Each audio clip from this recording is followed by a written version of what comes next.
Tartivelingan hayat. Roman. Abdori Mustafa Abdurahim. 1. bölüm. 17. qism.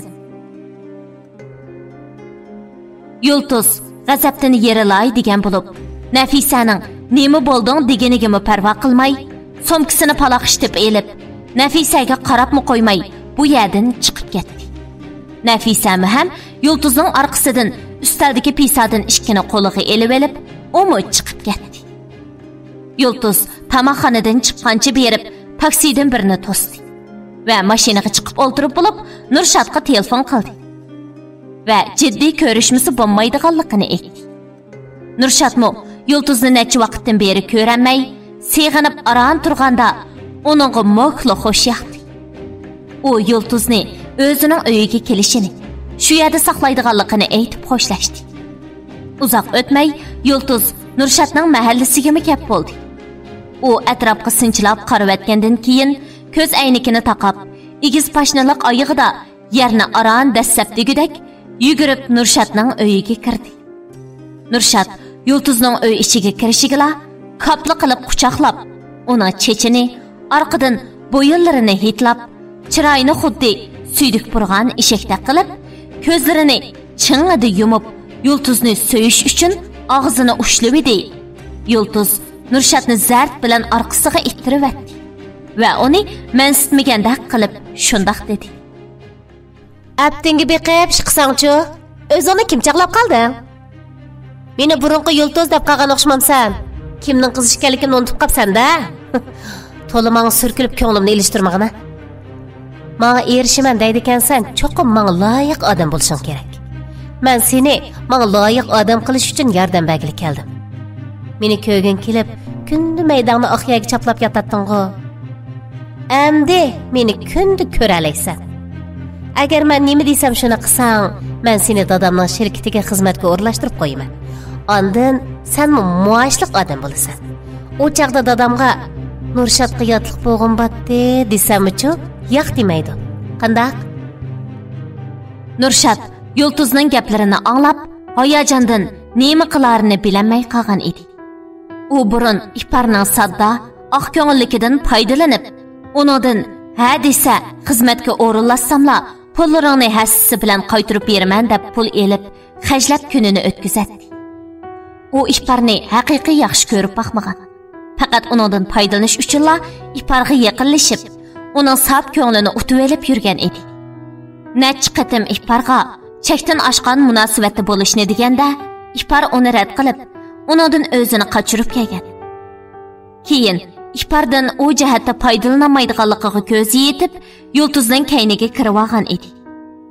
Yulduz kichikidan iparning barliq narsalari mening bo'lishi kerak deb, uningga hasad qilib kelganligi uchun oldiga o'z qadami bilan kelgan kiyikni qo'ldan berib qo'yg'isi kelmay, Nurshadga texmi bak surkilib, u qachon ko'ngil ochayli desa, 4 putliq bo'lib yugurib, Nurshadga yotliq bo'lishni o'ylab yurgan edi. Keyin tuyuqsiz hayoti o'zgargandan keyin Nurshadni tashlab, o'rniga boy, qamlashgan yigitdan birini almashtirishni o'ylagan. Arslan o'z planini amalga oshirish uchun uningga yaqinlashib, Yulduzning ko'ngil tarini chekkan edi. U o'z ko'nglida Arslan meni yaxshi ko'rdi. Men degan hozir Isilzada xon qiz. Uningga men bilan o'ylaning desam, u hargiz rad qilmaydi deb o'ylab yurgan edi. Afsus, bugun Arslanni ipar bilan qo'l tutishib turgan holatni ko'rib, uning g'azabi qo'zg'aldi. Shundaqla iparga texmi bak o'sh bo'lib ketgan edi. Shunga u Nurshadning yeniga kelib, uningdan foydalanib, iparni Arslandan ayirib etishni o'yladi. Shu topda Nurshad Yulduzning o'zini alqiniga elib o'ynatayotganligidan bexabar, Yulduzni xotinlikqa olsam, boy kelinning eriga aylanib, mening turmushimni o'zgartirgan bo'ldi. Har nim bo'lsa, bu Yulduz degan juvoynimakni ayni vaqtda changilimga elib olibdikanman deb, ko'nglida o'mi boshqa chotlarni so'qib o'tadi. Nurshad Yulduzning taklifiga qo'shiladiganligini, biroq uning o'ziga nima buyuradiganligini so'radi. Yulduz Nurshadga mundaqla desa, uning qo'shilmay qilishidan ansirab, uning ko'krigini silg'ach, g'iljin shig'inicha planini dedi. Sen qoqqidek ish emas, qurg'uyum. Agar meni xuddilik olaman deydigansan, cho'qim mening sizib bergan siziqimdan chiqmasligim kerak.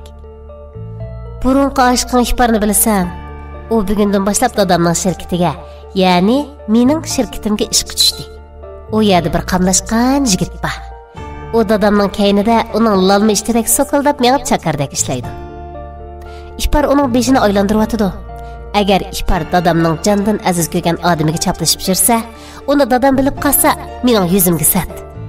Nemishqa desang, u oldingi kuni dadamni izlab kelib oldida tizlanib, Yultuzning yuzini qilib meni shirkatingizga olsangiz, ondan meni maktabda o'qitib qo'ysangiz deb yuzimni to'kib yuribdi.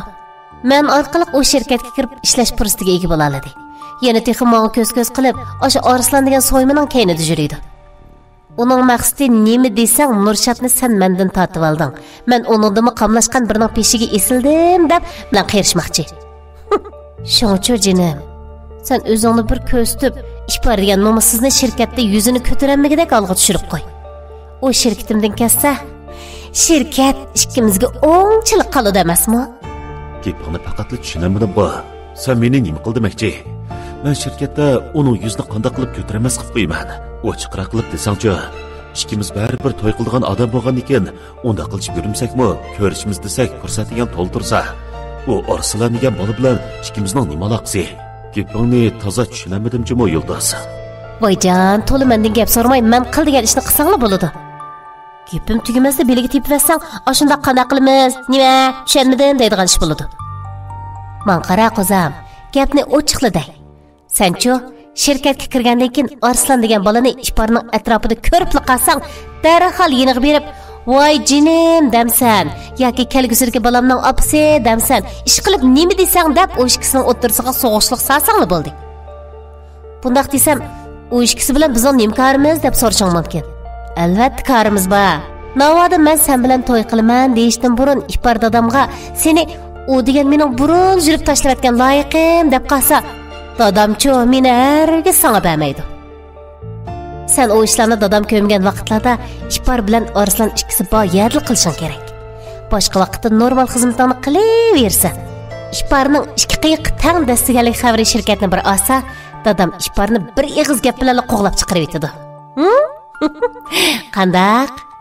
Bo'ldi gap qilma. Men nima desam shuni qilsang hargiz ziyon tatmaysan. Vaqt kelganda sen suyunchi qilib, qo'lingga bag'lam, tutam pullarni berma, dehi. Amsi shundoq kelishdik-a? Oram bir ko'rishganda ozroq ardiqimizni chiqarmamdiq. Kela qo'zam. Yulduz Nurshadga gap qilish fursati bermay, uning qo'yniga o'zini otdi. Uzundan beri ayol didoriga yiqilishib baxmagan Nurshad, echirqab ketgan bo'ridek Yulduzga magnetdek chaplashib, "Sen nima desang shu jinim" deb ikkisi irmash-chirmash bo'lishib ketdi. Nima degan nomussizlik ha bu? Buncha qilib, ihbarning xushalligini uningdan tortib olgudek, ihbar Yulduzning omichini ta'tir o'riyotgan bo'g'imidi. Uningdan dadisini, shundaqla baxtiyor oilasini tortib olgani yetmaganmidi? Arslan bilan ihbar amdili bir-biriga ko'ngil berishgan emasmidi? Amdi mushu ikki nasli paslarning sababidan uning xushalligi yana barbod bo'ladimi? Shu topda ihbar Yulduzning planlaridan bexabar Arslan bilan qizg'in muhabbatning paysini surmoqda edi. U bugun Arslan bilan rasmiy holda bir-biriga ko'ngil izhor qilishib, mangu ayrilmaslikka va'da berishdi. Arslan ihbarni hammasi bilan tanishtirib qo'yish uchun ihbarning xijil bo'laman deganigimi parvo qilmay, uni zo'rlab etmadi. İhbar, mundaqla barsam sattirdi deb, gül dukuniga kirib, chiroyli bir dasta gul oldi. Ondan Arslanning qo'lini tutqash, uning ko'zlariga qarab turib, "Ikkimiz mushundaq o'ssak nima degan yaxshi-ya? Har kuni sizni mushundaq ko'rib, qo'lingizni ching tutib tursam, bizni o'limdan boshqa hech nima ayriyanmasa, japadimi, halovatdimi belli bo'lsak. Ikkimizning mushundaq va'dalarni berib, bir uyda o'ltirib, bir dasturxonda tamoq yeb, ishga kechikib qoldik, yuring deb sizni uxlayotgan yeringizdan zo'rlab uyg'otib, sizning birdam uxlab olaychi, akşam ismini qo'shib ishlagan deganlaringizga qaramay uyg'onmasangiz suv chechib. Hey. Bo'ldilar. Shu kunlarmi kelar? Amsi mangayli.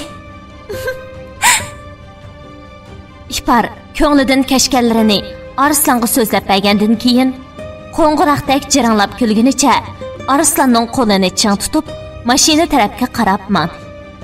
Ular yo'lda kulki chaqchaq qilishib, Arslanning hammasi, ya'ni Amangulning yenig'imi kap bo'ldi.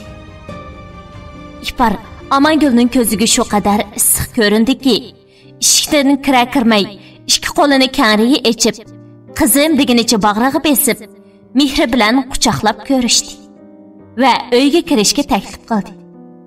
İpar Amangul xonimning o'ziga qilgan muomalasi shundaqla kichik pe'il, mehribon, shu qadar so'yimlik ekanligini ko'rib, ko'ziga yosh og'an holda xiyollar dengiziga g'arq bo'lgan edi. Mening anammi mushu ayolning menga qilgan muomalasining kichikina bir qismini qilgan bo'lsa, qanchalik xush bo'lar edimi?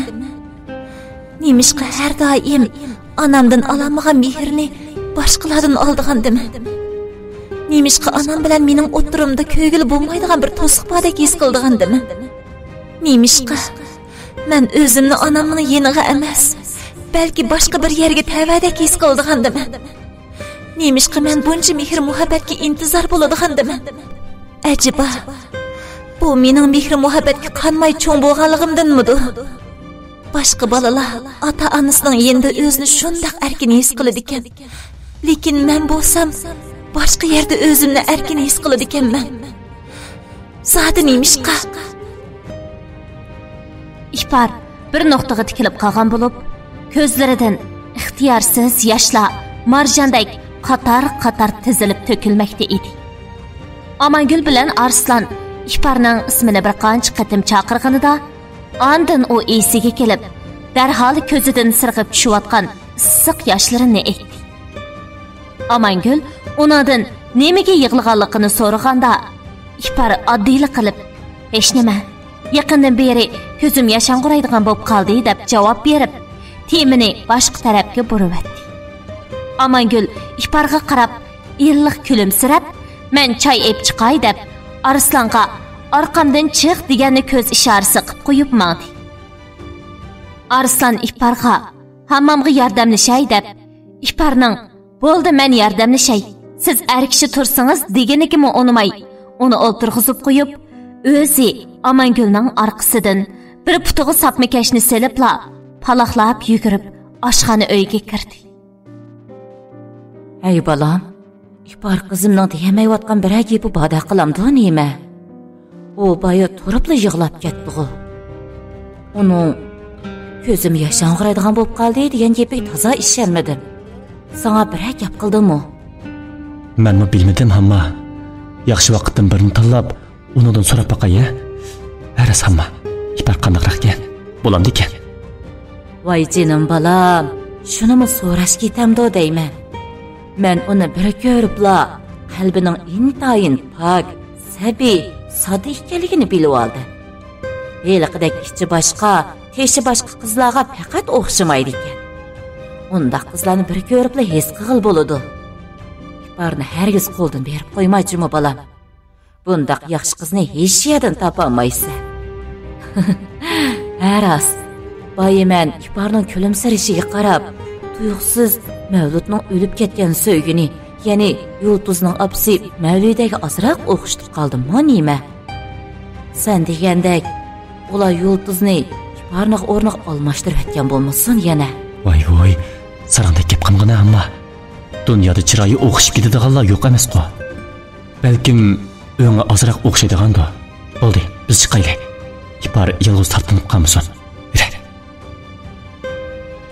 Amangul bilan Arslan hush deyishib, patnusga qiziq damlangan choy bilan piyolani qo'yib, yolg'ondan kulishib chiqdi. Mehmonxona uyda İpar yo'q turadi. U ishkisi İpar ketib qolganmidi ya deb eshik oldiga berib qaradi. İparning oyog'i joyida turadi. Amangul tazliq uyiga chiqib ketgan o'xshaydi. Berib qarab baq, topaladimikin deb Arslanni ustunki qavatga buyurdi. İpar haqiqatan tazliq uyi izlab mangan bo'lib, u tazliq uyini topamay, tuyuqsiz ishga kirish cheklanadi deb xat esib qo'yilgan kutubxonaning oldiga keldi. Va buncha cheklugidek ichida nima narsa bor bo'g'idi. Arslan bu uyda yomon ish qilmaydigandi deb o'ylab, ichiga kirib qarab beqish uchun ishga qo'lini uzatib turishiga. Qo'lingni tat ishga yiqilashma. Uningdan ner tur. Voyjon.